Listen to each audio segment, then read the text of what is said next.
What's going on, everyone? Coach Dorson here. Friday, another end of the week. Hope you're all still doing great. Say obviously a little change of scenery from what you're used to from the other videos. Just kind of wanted to show you how you can kind of modify some of these exercises and everything if you have a little more of a limited space. So we're in the dining room right here. I have some stuff pushed to the side, but honestly, you really don't even need this much room. But anyway, we're gonna get right into the workout. So at this point, we've already gone through our warm-up. Obviously, with some of the warm-up, you need a little more space for that. In those videos, I do kind of give you some options for how you can adjust. Again, just getting a little creative with some of the moves. You only need to go a couple feet each direction. If you have about 3 or 4 feet in front of you or behind, you're probably just fine with that. Just kind of trying to adjust as you can. Also, with our first move, we've got the 20-yard sprint. So with that, again, if you can, try to find some space, whether that be outside. Try to find kind of a more cushiony area, so like your yard, something like that. Again, before you actually start running, kind of look over the area, make sure there's not any, like holes, divots, a bunch of rocks and everything that you might fall into as you're going. But again, think about however much space you need to run, you should have at least that much space afterwards so that you can slow down. So if we're doing a 20-yard sprint, you should have about another 20 yards afterwards where you can slow down. I don't want you all to be, stomping through the finish line. That's when bad things can happen and we can get hurt. So make sure you have plenty of space. If you have to do like concrete, blacktop, go for it. But again, try to find something a little softer just so you're not pounding the knees and everything so much. So then, remember with the 20-yard sprints, we've got 4 of them today. And so with that, making sure we're getting at least 1.5 to 2 minutes in between each set so that we can give our body the full amount of time to recover. And so that everything's at max effort, we're getting the most out of each one of those sprints. I know it seems like a long time, but again, that's where our body needs to recover between those. Then we'll have our 2A and our 2B. So remember, kind of a superset, as we've talked about. So you'll do 1 set of the broad jumps in this case, and then do 1 set of the overhead carries on each arm. So we have broad jumps, 3 by 3, and then overhead carries 3 by 30 seconds on each arm. And again, I'll kind of show you how we can do the carries if you have a little more of a limited space. Broad jumps, trying to find enough space to get a little bit of distance with that, but that shouldn't be too bad. Making sure that you don't have any low-hanging like fans, lights, anything like that where you would hit your head on. So then we have our 3A and our 3B. So our 3A will be our lunges. And with that, again, I'll kind of show you a couple different ways to make it easier, or if you don't have as much space, we'll have 3 by 8 on those, and then we'll have towel leg curls. I'll be using sliders, but like a dish towel, like a beach towel, something like that would work just fine on like tile, wood floor. Just make sure you're asking your parents that you can use one. I don't want you all getting in trouble for dirtying up some laundry that you're not going to clean yourself. So we've got 3 by 8 on the lunges on each leg, and then 3 by 8 on the towel leg curls. Then we've got our 4A and our 4B. We've got clap push-ups, 3 by 6 to 8, and then unilateral rows, which I'll show you kind of how we're doing that. So we've already gone through our warm-up, already gone through our 20-yard sprint at this point. Now the first thing we're going to get into is our broad jumps. So with that, I've got my room, my space in front here. I've got about, I'd say, 9 feet in front of me. But what we're going to do with this, kind of like we did with the vertical jump, we're going to be doing a snap down into that athletic position and then exploding out into that broad jump. So what I mean by that, we're starting with our hands reaching towards the ceiling, towards the sky. We're up on our toes, And then we're going to be thinking about throwing everything towards the ground. So throwing it down into that athletic position. What I mean by that, our knees should be about right over our toes. Our chest is going to be even a little more in front of that, shoulders in front of that. And then with this, since we're actually throwing down, my arms are going to be behind me. And it looks like, well, I'm about to jump. So we've got our whole foot loaded up. What I want you to try to avoid with this is as you're going down, rocking back onto your heels. Try to keep those feet nice and sucked to the ground. Think of like you have glue, tape on the bottom of your shoes, and they're nice and stuck to the ground. So then we're going to explode out. We still want a little bit of a vertical or upward motion, but remember, we're trying to go for some distance here rather than getting up. And then probably more important than the actual jump itself is going to be the landing. So I really want you to try to hit those brakes. I don't want you, dropping it too low with the squat at the end. We're trying to catch ourselves, hit those brakes, but try to still make it nice and quiet, nice and soft. So I'll kind of show you, or at least try to show you what I mean by that. So we're starting up on our toes, arms reaching towards the ceiling or the sky, slamming everything down, floating down, and then sticking. Some of you, I know when you stick, you want to drop all the way to the floor. Try your best. Try to catch yourself almost right back into that athletic position. Take a nice, slow walk back. Get set up again. Making sure you're really setting up with these snap downs. Get nice and tall. Throwing those arms towards the ceiling. Snapping down, exploding down. Catching ourselves with that. Obviously, you might need a little more room if you want to get some distance, but again, try your best with the room that you have. Don't hit your head on anything. I don't need you all running into the athletic trainer saying you have concussions because you were doing jumps in your living room and you hit your head on the ceiling fan or something like that. So we'll have 3 of those. So that's one set. Then I'll be going to my overhead carries. So the overhead carries, I've got my backpack. Again, if you have like a grocery bag filled with some weight, make sure it's nice and sturdy. All of you, I'm hoping, have a book bag. If you need like a bucket or something like that, you can fill with something. Again, we're not trying to crush ourselves with the weight, but it should be enough to where you're kind of feeling it when it's overhead. If you have dumbbells, kettlebells, actual weights at home, you can use those. So, grabbing my backpack here, trying to think about constantly reaching my arm towards the ceiling or towards the sky. And I want you to think about always doing that. So probably about halfway through this, you're going to want to start dropping your arm a little bit. We should constantly think about driving up. Then with your other hand, I like to put that one on my stomach, knowing that my core is nice and tight. So trying to think about squeezing that core, nice and sturdy, nice and tall, and then we're just walking forward. You got your timer set for 30 seconds, turning around,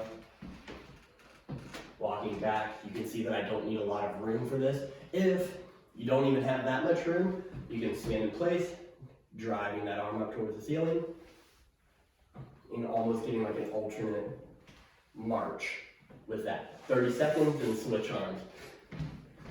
Once you get done with that, you'll repeat back to the broad jumps, back to those, and then back to the overhead carries. You'll do that 3 times with each of those.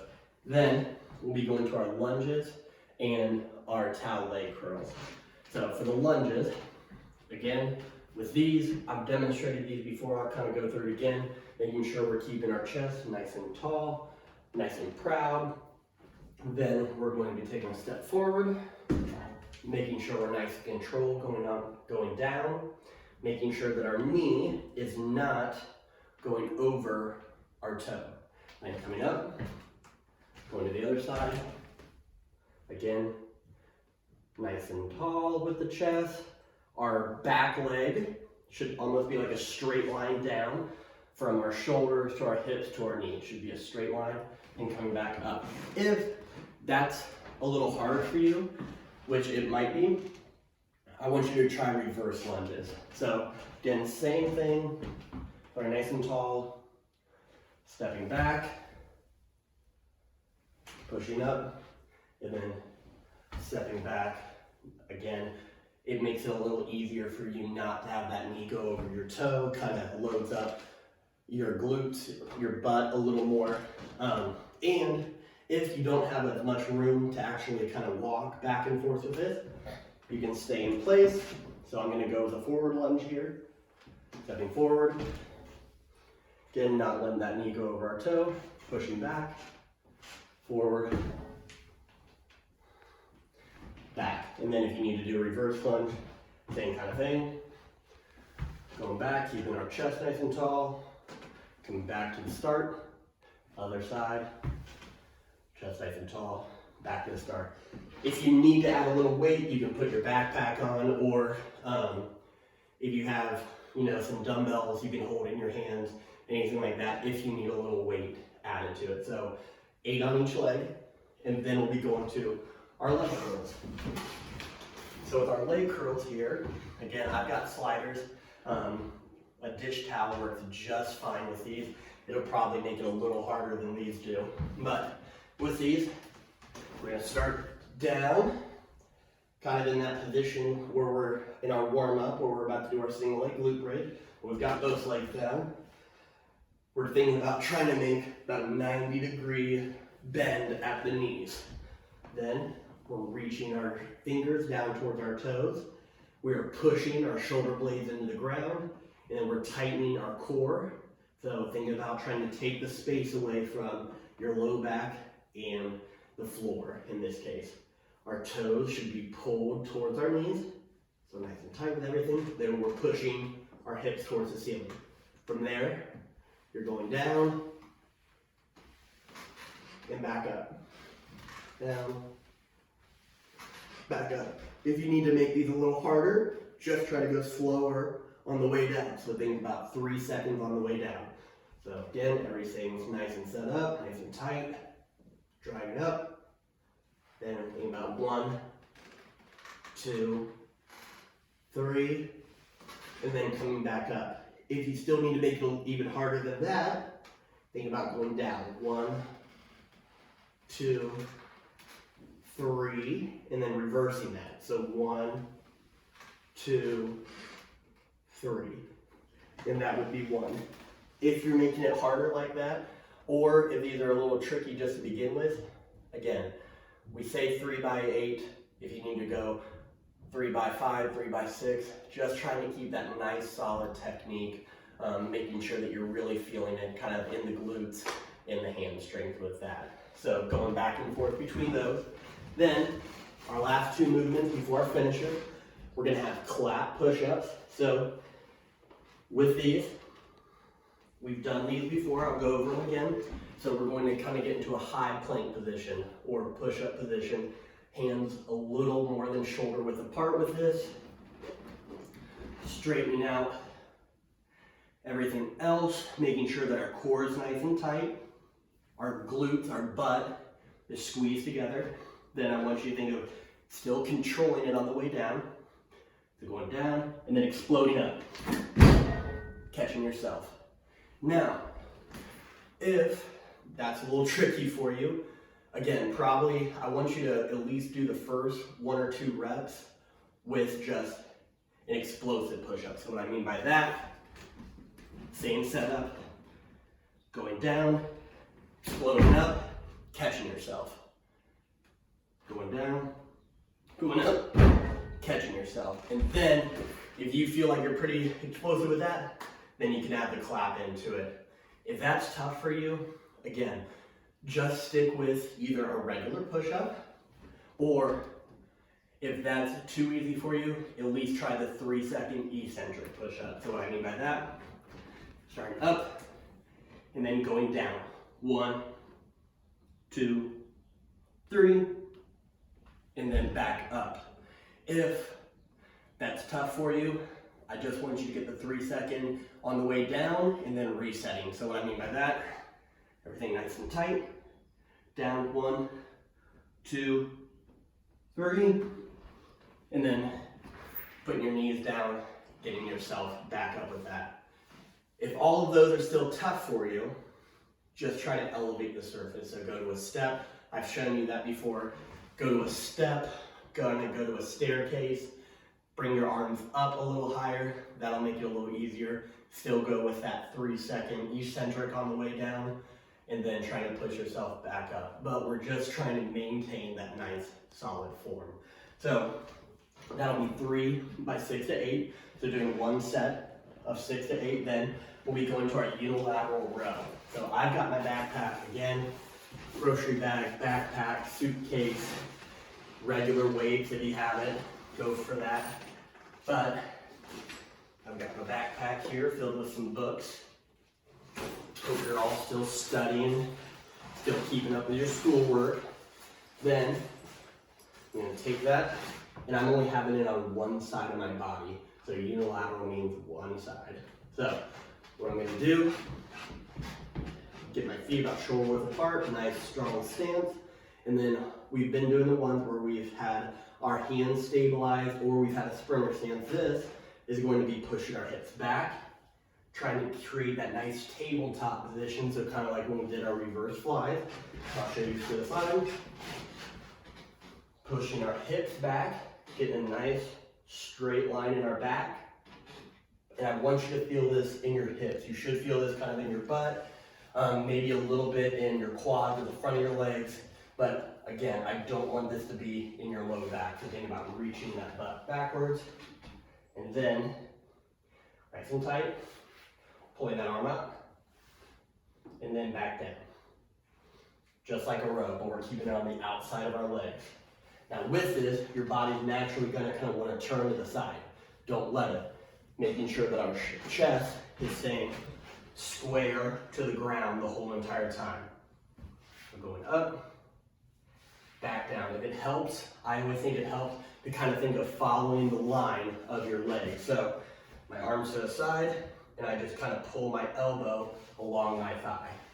Think about following that line. Pinching our shoulder blades together at the end. We're going 8 on each side, then switching.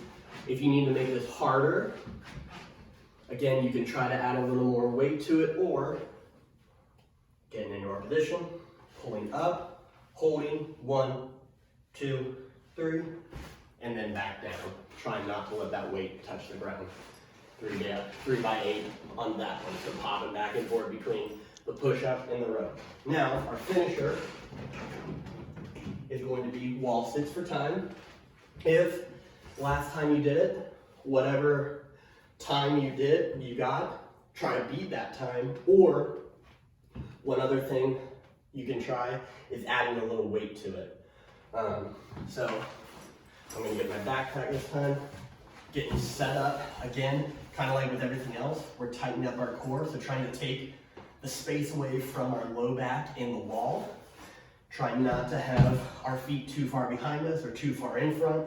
It should be almost like a straight line down. So if I took a rod and put it right through my knee, it would come out at under where my ankle is. So I've got my weight, I'm holding, set my timer, going. Or again, try to beat your time from last time without any weight. Count it, record it, send it to your coaches. Hope you're all doing great. We'll see you soon.